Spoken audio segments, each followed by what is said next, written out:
With worm season either here or right around the corner, we've updated the parasite monitoring tool in HerdBook to be a real decision-making aid.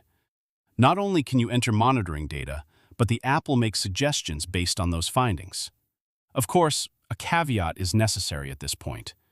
Gastrointestinal nematode treatment is complex, and most medications are off-label for goats. Please consult your vet whenever possible before providing treatment. Parasite monitoring has been moved to its own section in the Herd Health menu. To access it, click Health, then Parasite Monitoring, which will open the Parasite Monitoring form. Here, you can enter monitoring results and make treatment decisions based on them. Monitoring results may be entered, but to use the decision tool, each goat must have a weight. Estimated weights are fine in a pinch, but many medications require accurate dosing, and an actual weight is preferred. One of my does is about 10 weeks post-kidding, and I've been watching her FAMACHA score and body condition carefully. This week, I found that her FAMACHA had increased from 2 to 4 and made the decision to treat. I'll walk through the process with her to demonstrate the decision tool. I hadn't gotten an actual weight on her in several weeks, so let's start with adding an actual weight. First, I'll open her edit page from the herd roster by going to Manage Goats, locating her in the table, and clicking her name. If a measured weight isn't possible for some reason, reasonably accurate estimated weights may be entered here by clicking the Estimate Weight button, then Use as Actual Weight. This will record the estimated weight in the goat's profile until an actual weight can be obtained to replace it. I was able to get a scale weight on Katie, and it was about 10% higher than the estimated, which would have been an acceptable margin of error for most medications. I'll enter that now to replace the estimated weight and save the record. Now that we have an accurate weight, we'll go back to the parasite monitoring tool and record her clinical findings. Again, click Health in the main navigation bar, then Parasite Monitoring to open the form.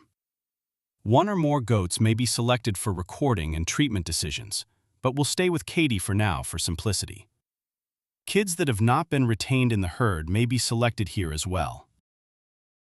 If treatment will be delayed, to obtain medications for example, click the Status drop-down and select Scheduled to show the task as pending on the Health Events table. This will affect herd alerts and email reminders if those options are set. To record parasite screening results, scroll down to the bottom section and select the screening method. I select the full 5-point check because most of the items are quick look and feel tests. It's acceptable to leave any of the tests blank if not done. I only do fecal egg counts for abnormal findings on the other screening tests. As I mentioned, Katie had a FAMACHA score of 4, so I went on to do the fecal egg count as a confirmatory test. She had no bottle jaw, no diarrhea, average coat quality, and though her body condition could be a little better, she's putting on weight after kidding. Fecal egg count was 800 eggs per gram, which is in the high range. There are also guides for performance and interpretation of fecal egg count and body condition score.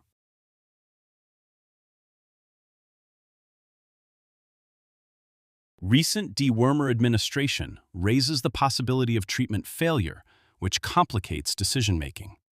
To indicate this, click the Dewormed within the last 30 days box and fill in the details if available. To get suggestions on treatment options, click the Evaluate Findings button. This creates the treatment recommendation panel, showing the factors that went into making the decision to treat or not to treat. Below the treatment recommendation paragraphs is a table of commonly available dewormers in the United States.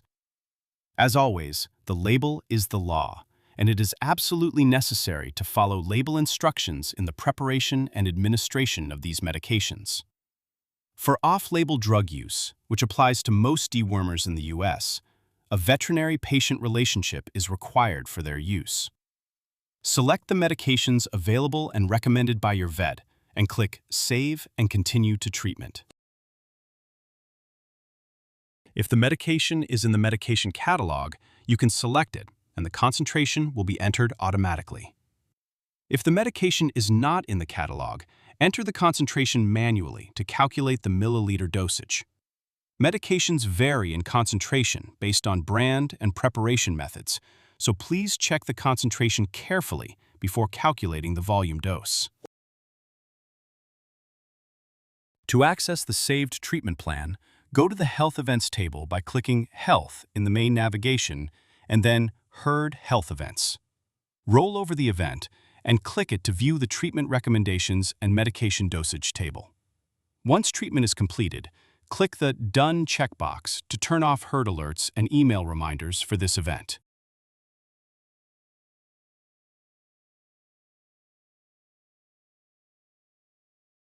Before concluding, I'd like to spend a moment on the fecal egg count reduction test. Along with following clinical findings, like the FAMACHA score, after treatment, the FECRT is a measure of the success or failure of a treatment regimen. It answers the question, did this dewormer regimen actually reduce gastrointestinal nematode egg shedding in this herd?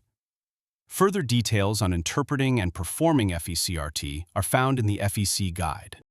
I won't go through all the details of the FECRT here, except to say that it is of limited use in individual goats with low or moderate egg counts, and is more reliable and useful when average results of 10 or more animals is used for the evaluation, or when the initial FEC is above 1,000 for an individual. To record the results of an FECRT, go to the Health Events table, find that treatment episode, and check the Done checkbox if it isn't already checked. This will reveal the FECRT follow-up button for that treatment. Click it to go to the form, which should be pre-filled with most of the treatment data, including date and drug for each animal treated. To record the results of the FECRT for this treatment, scroll down to the egg count inputs and enter the results for each animal. For brevity, I've only entered 3 goats here, so the app will warn that FECRT is less reliable for fewer than 10 animals. It also warns that interpretation may be more difficult in those individuals with lower initial counts. Rapidly emerging resistance to chemical dewormers, especially here in the American Southeast where my herd lives, means we need to move away from routine whole herd treatment and toward a more systematic, selective approach to managing gastrointestinal nematodes. My hope is that the parasite monitoring tool in HerdBook helps you make better treatment decisions, protect the effectiveness of dewormers, and improve long-term parasite control in your herd.